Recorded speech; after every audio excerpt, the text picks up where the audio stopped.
Hi guys, and welcome back to World of Tanks, and in this episode we're going to be looking at the last of the heavy metal hero tanks, the ISU-130. Now it's a tier 8 premium Soviet tank destroyer and based on the ISU-152, unsurprisingly, because it does look like it. It's got a very long gun and unsurprisingly again it has 130mm, hence ISU-130. So, tricky for a couple of reasons, this one for me. One, I'm not a massive fan of fixed TDs. I don't go in them particularly often. I've got a couple of low tier ones that I potter about in, the SU-76i, etc. But the higher tier ones, not so much. I'm starting to drive them a bit more and get better in them, but I'm still not very good in them now. So you kind of have to learn the maps again, you know, for where you're going to place yourself. It's very different to driving a heavy or a medium.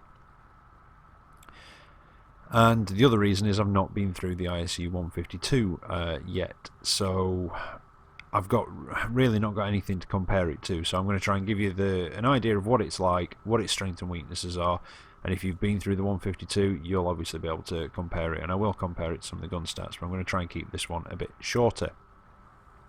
So let's have a look at the gun first. It does see up to tier 10, and in fact, while we're here, its bonuses are a whopping 60% silver bonus and a 15% XP bonus, and its listed price is 12,500 gold, which is quite a lot, to be honest. Now, there are some differences. Engine power is one. This has a 520 horsepower engine. I think the ISU-152 gets a 700 when it's fully upgraded. Like I say, this does see up to tier 10, and I do have an issue with it seeing up to tier 10, and I think it should only see up to tier 9, and that is the gun. You've got 5.83 rounds a minute, which is, well, on the 152, if you use the BL9, it's a shade under 7 rounds a minute, 225 pen, and 390 damage, I think it is, something like that. This is 5.83 rounds a minute, 215 pen, 490 damage, so it is more damage, but it is lower pen. On the BL10, the 152mm, it's just over 3 rounds a minute and 286 penetration with 750 average damage. Now, that's fine seeing up to tier 10. That's not going to have an issue, and even if it does, it's got some dirty great premium rounds with like over 300 pen on them. Now, my issue with this seeing tier 10 is that the 215 is fine in a tier 8 round. It's alright in a tier 9 round. You know, it can pen most tanks, and you know, it's fairly accurate, so you can aim for weak spots a little bit more reliably. However, in the tier 10 matches, you don't have any premium ammunition to fall back on when you can't pen a target, because your premium ammo on this is like it is on the box tank, the SU-100Y. It's lower penetration at 187, but higher damage at 570. And then you've got your HE at 65, 640. So I do really genuinely think that this needs premium matchmaking, or it needs something doing about its ammunition, because in a tier 10 match you struggle. It's not like you're in a medium tank and you can get round onto the flanks and manoeuvre and sort of you know, turn your turret and what have you. You can't do that in this. However, it does have some upsides to it. It's got a decent aiming time at 2.10 seconds. I mean, that's really quite good for a Russian big gun TD, and a pretty damn good accuracy for a big gun sort of Russian TD at 0.37. So, you know, it does have that going for it. It's got an increased traverse speed on the hull of 28 degrees a second as well. Same gun traverse at 26 degrees. View range I'll have to check in a minute. And also the dispersion factors after firing and when moving your gun or even turning your hull do seem pretty damn good. It doesn't, the targeting reticule doesn't bloom very much, and it settles down quite quickly. So yeah, the dispersion values are pretty good on this thing, and obviously it has a higher DPM. Now, the thing is with the DPM though, you sort of fire, somebody else made this point, you fire, you get spotted and you have to pull back until you're not spotted anymore, and that takes the DPM out of the equation, and obviously you're hitting for a lower alpha damage than you are with the BL10, but I don't have anything, you know, I can't compare it because again I've not been through this tank. But as you can see, the normal ISU-152 gets 700 horsepower, 3.4 rounds a minute, 286, 750, but it only gets a hull traverse of 21, so 7 degrees faster there. And also a 30 meter less view range on the ISU-152, so the ISU-130 does have that extra 30 meters of view range, which is really good. Far better aiming time, far better accuracy, even than the BL9. Better aiming time and slightly better accuracy, but the BL9 does have that, on the normal ISU-152, does have the premium ammo to fall back on with the 265 pen. You don't get that with the 130. 215 is the highest average pen, which is, it is an issue in tier 10 matches, unfortunately. In tier 8, like I say, it's not, although, I have bounced off the front of a couple of vehicles, IS-3s, T10s, and obviously tier 9 you can make it work, but in tier 10 it's a struggle, I've got to admit. Definitely for me, I don't know, there might be more experienced TD players out there that won't struggle, but you might be looking at the 215 pen and thinking, yeah, I'd probably struggle as well.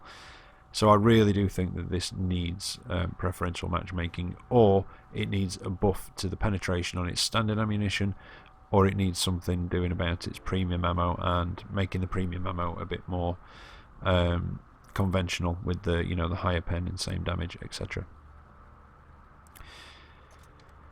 Supplies wise though, let's move on. Try and keep the time down on this one a little bit. At 760 for your normal armor piercing, your premium ammunition is 4,000, and like I say, they are lower pen, higher damage for your premium, which is an odd combo, and I think the box tank's the only other one I can think of it on. And your high explosive of 450. Now consumables, I don't remember getting set on fire in this, but I could be wrong, so I've gone for the extra combat rations, just to try and improve everything about it, really. I mean, the rate of fire is quite decent anyway, so it just makes it even better, the aim time as well, and it just helps with the acceleration, because it does feel a bit sluggish. And I've just gone for standard repair kit, standard first aid kit, but consumables is really your sort of personal preference. Equipment wise, I've gone for gun lane drive, gun rammer and vents. I did have a camo net on it, but it's got such a narrow gun arc on the front that you're constantly moving your hull to try and follow a target, or to just acquire a lock on basically most things. It is a very, very narrow gun arc, so the camo is always popping up and down, and I just took it off and put vents on instead. And the other thing is, and again, I've not been through the 152, so I cannot compare this, but you can't move your gun to the left, you can only move it to the right. Basically, straightforwards is, or more or less straightforwards, is the very left extreme of your gun traverse on the front. You can move it to the right, so you're sort of on an angle a little bit, and it can provide, well, it can prove quite difficult when you're trying to track targets, especially faster moving targets.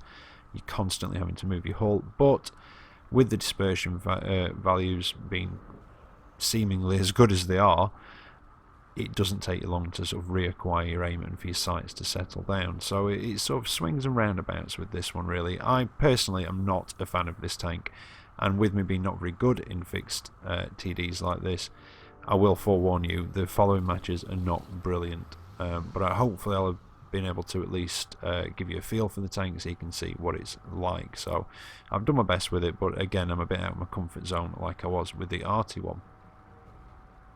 Now, that 520 horsepower engine translates to a power to weight ratio of 11.09, which, like I say, does make this feel kind of sluggish. Forward top speed of 38 kilometers an hour with a reverse of 14 and a 15% chance of fire. Big engine block in the back of the tank, in fact takes up more or less the whole back half of the tank. There is also an engine component in the front left hand side of the upper superstructure and in the lower right hand side of the hull as well, so you can damage the engine through the front. So I've not had that experience myself yet, but you maybe want to sort of adjust skills for that. I did forget the skills, I'll cover that in a moment. Now the gun. Reload time of 10.3 seconds. Oh, you can put camouflage on this one as well, by the way. Nearly forgot, this is the only one of the three that you can put it on. Your maximum elevation is not great at 14.3 degrees, but I don't know how that compares to 152. But then again, a lot of these TDs don't have great elevation. But surprisingly, quite pleasantly surprised actually, of the gun depression at -8 degrees. That's not too bad at all. Tracks, quite a large unit, but there are a lot of gaps through there as well that you can shoot through. You've got terrain resistances of 1.1, 1.3 and 2.1, so your hard terrain's not bad. Your average and your soft, they're not, well, your average, your middle one isn't brilliant, but it's not savage. And your soft terrain, again, it could be worse, could be a lot better. Radio is just in the lower right side of the superstructure, as you can see there. Ammunition blocks, quite large, all in the upper superstructure. You've got a smaller one on the right hand side of the tank at the rear of the upper superstructure, and then more or less the whole left side is a big ammo block up to, well, I'd say it's about 3/4 of the upper superstructure. In fact, yeah, it's from the back of it up to where that sort of slight angle begins, and then you've got the smaller one down in the middle just underneath the gun mantle behind the very sloped upper glacis. Crew members, you've got only 4 in here. You've got your driver, you've got your commander, your loader, and your gunner. And its concealment is 0.28 stationary and 0.17 on the move. And I mean, it's a fairly large machine. I don't know if that's slightly better or worse than I thought. Possibly slightly better, maybe. But again, you know, it is a fairly large machine, and in my experience, I got spotted quite often. But again, you know, my experience is slightly limited with these. Right, basic armour values. You've got 90 on the front, when I can go the right way, 90 on the side, and 60 on the rear, but that never quite tells the whole story, and this does have a very good, solid gun mantle. So 1 to 20, that's the hull floor and the tracks, and they do act as spaced armour as well. 21 to 30 is the top of the engine deck and the top of the upper superstructure, and I don't know if that's supposed to be that small flap, although that doesn't seem to be on the damage model, so we'll have to check that out. But there's a small patch just at the rear of the gun mantle. 51 to 70 is the rear of the tank, upper and lower glacis. The rear of the upper superstructure there, that flat panel, strips around the edge of the gun mantle, and a good chunk of it behind the gun mantle as well. It is very solid, the gun mantle on these things. Also, the very well sloped upper glacis falls into that category as well. 71 to 90, well, it's very simple. All over the sides is the same, so that is 90mm, that's what it's supposed to be, and that's upper superstructure and below the tracks as well. The lower glacis at the front falls into that bracket as well, as does that thin strip that joins the upper and lower glacis, and just a tiny strip underneath the gun mantle and the front of the upper superstructure, which does have a little bit of a slope to it, and if you use that 8 degrees of gun depression, you can accentuate that and improve the effective thickness as well. And then 91 to 120 is a small strip just at the top of the lower glacis there, a huge chunk on the gun mantle, and then a strip just around it as well. And one of the ways I've seen these played is up against the corner of a building, and if you imagine a building down the sort of right hand side of the tank, if we're looking at it there, and you've just got your gun mantle poking around and a very small strip of superstructure on the other side, you know, I have seen it done like that. And like I say, with that 8 degrees of gun depression, you can use the ridgeline slightly and just try and expose your sort of gun mantle and a bit of the sloped upper superstructure. There you go. Skill wise, well, again, I've not got loads of experience with these, especially with the ISU-152. This is a crew from something else, but I don't think you can go too far wrong with this. I've got sixth sense, camouflage, situational awareness. It does have a good view range, so you might as well make the most of that. Clutch braking as well. Even though you've got the increased hull traverse with the poorer engine, it does sort of limit it slightly. And I've got muffled shot on there, but this is actually, well, it's a light tank crew that I've put in here. So, again, I don't know. Let's have a look at the actual skills. Brothers in Arms, possibly, again, just to increase that already good rate of fire and put that to better use. Muffled shot's not going to be a bad one to go for, to be fair, though. I'd probably say you want repairs on it at some point, but then again, I tend to put that on all my tanks. Yeah, not too sure above that, to be honest with this one. Like I say, it has got very good dispersion values. I have had my ammo rack damaged a couple of times, so maybe safe stowage might be. I don't think it warrants a wet ammo rack, but I think safe stowage might be a good one to put on there. But there you go, the ISU-130. So we'll get into the replays. Like I say, they're not brilliant, but hopefully it should at least give you a feel for this tank. So yeah, let's get into those now. Right, so here we are for the first replay. It's a tier 9 match, and it's on Steps Sandstorm, and it's an encounter. Now, me personally, I don't like this tank, and it's for a few main reasons. One, the very narrow gun arc, as you can see there. Two, the fact you can't turn your gun to the left. The low pen as well for tier 10 matches, and the fact that you don't have the higher pen premium rounds for when you really need them. And I'd say that's really it for me. I think if it did have preferential matchmaking and only saw up to tier 9, I don't think I'd like it. I think personally I'd still dislike it because of the narrow gun arc and because you can't turn your gun to the left. But I think it would be a better tank, and I'm not saying it's a bad tank. Like I say, you know, just me personally, I don't like it. It does have its good features as well. Like, you know, like I said before, the rate of fire is pretty good, accuracy, aim time. Again, you know, it's not as good as some of the German ones, but don't forget, you know, it's a big gun Russian tank destroyer. And like I said before, the dispersion values on the aiming circle are very good.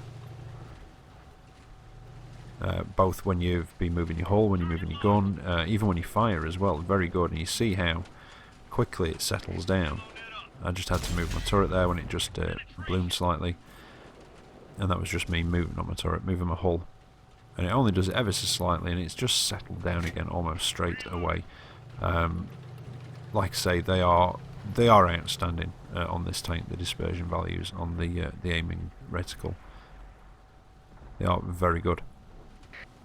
Now, just for those of you that have skipped the garage review, like I said before, I've been out of my comfort zone with fixed TDs like this. I am starting to drive a few more of them and practicing them, but it's kind of like you have to learn the maps all over again in a way as to where to go. So I've done the best I can with this. This is actually the best game that I had in this, the highest damage game that I've had in this tank, which is why I've used this one. And that one, I could have swore that one was going to miss, but it somehow managed to hit him, and that was quite fortunate.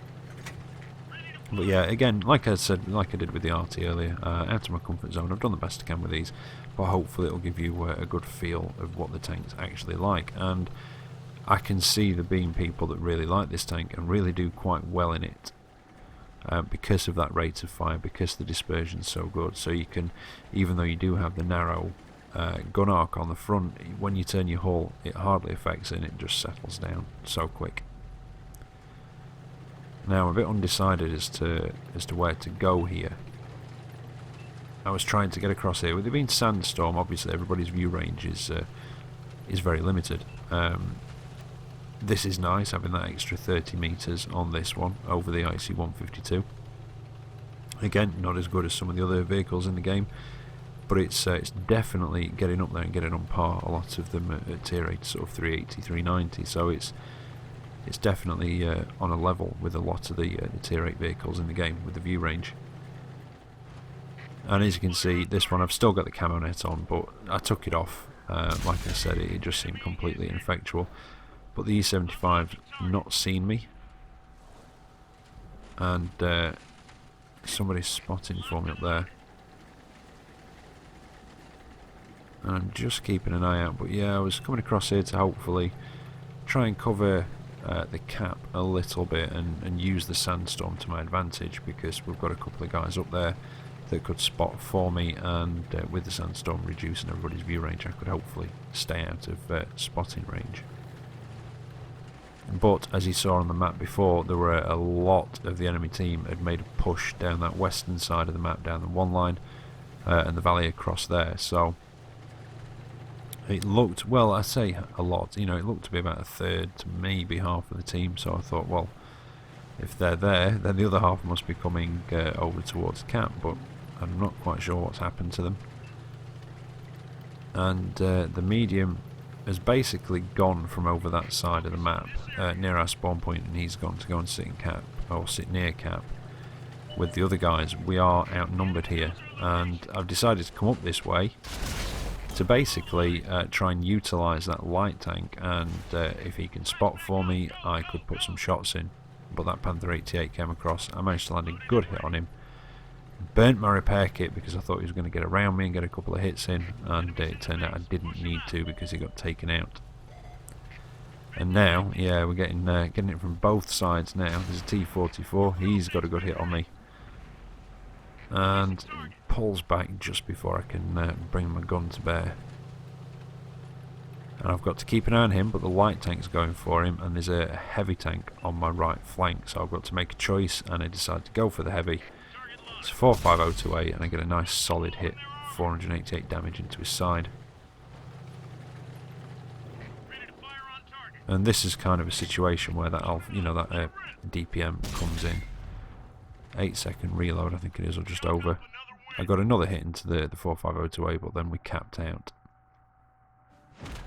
I don't think we needed all of those tanks in the cap. I think we possibly could have done with one, maybe two in there, and sort of picked them off as he came in. But I came out of that with 107,000 silver, and just over 3,100 damage done. It was a tier 9 match, but it didn't get me very far up the table. It got me into 4th place. Like I say, it's,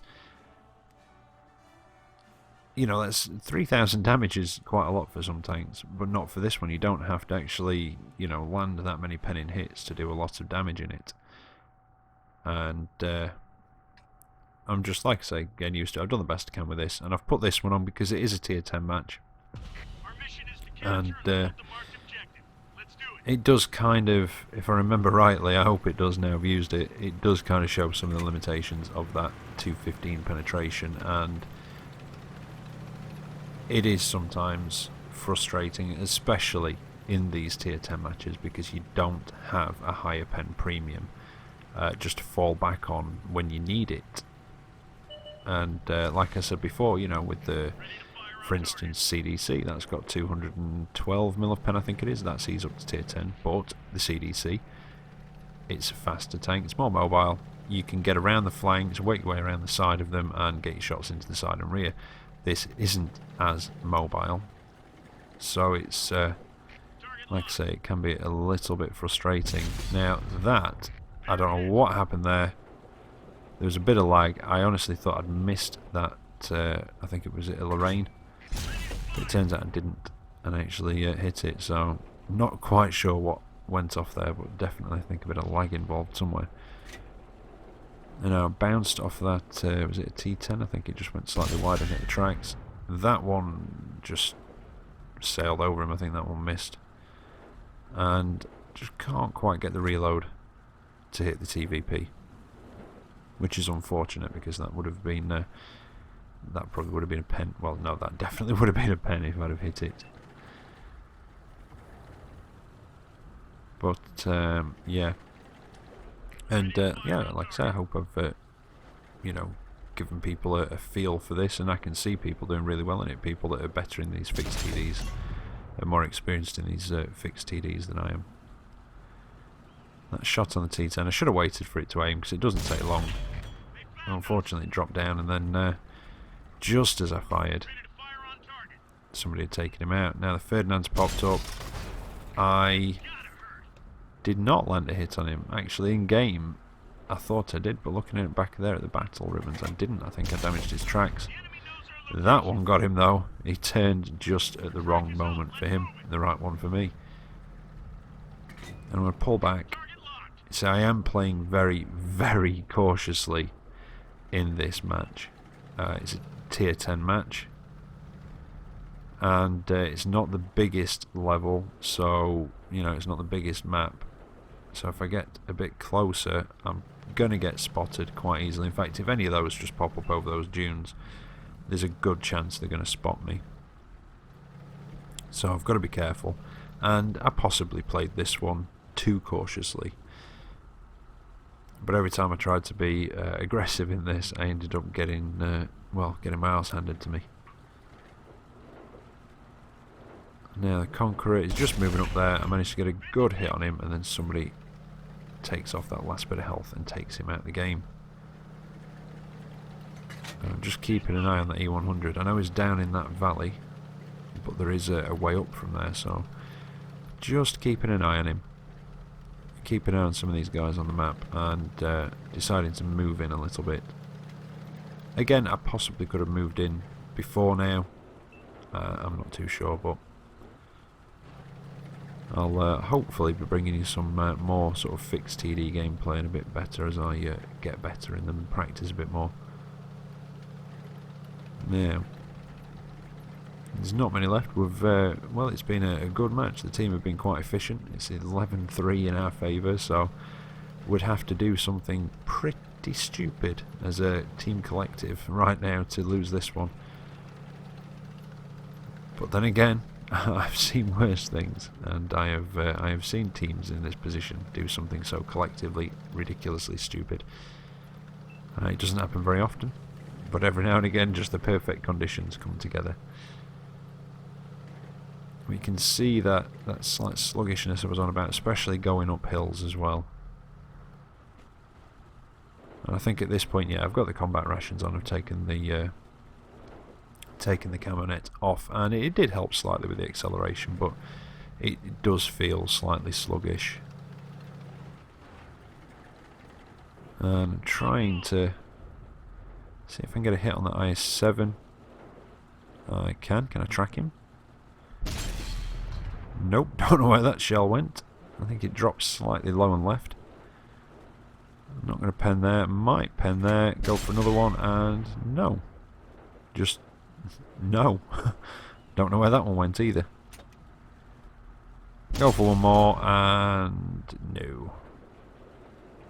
So yeah, they just seem to be all dropping. Now, I can't pen the side of the turret. Nope, he's done. And that's it, that's the match. So not many penetrating hits, unfortunately. But I kind of use this one as well to show you some of its limitations. Well, I came out of that one with 1400 of my own damage done and just over 1000 assisted and 1700 XP and still 81,000 silver, which is, you know, that's not too bad at all. And came again fourth on the table with that one. You see 11 shots fired, 5 hit, 3 pens. So there you go, the ISU-130. Well, I hope you've enjoyed that. I hope you've at least, like I said, been able to get a feel for the tank. And like I say, not my sort of, not my sort of thing. I really don't like that tank. But I can see that there are people out there that probably will like that tank and do very well in it. And I could see, I can see them doing quite well in the right hands. But it's definitely not for me, and I've told you its strengths and weaknesses, so now it's up to you to make up your own mind as to whether you like to get that one or not, but I think I'll be skipping it. But there you go, hope you've enjoyed it, and I'll be back tomorrow with another video, possibly the road to tier 10, because that has to, well, that has had to have been delayed, when I can talk, I had to delay it this week, so yeah, that might be tomorrow, either that or XCOM, and I'll do that one Friday, but I will do the road to tier 10 one this week. Anyway, until then, take care out there, and I'll catch you next time. See you later.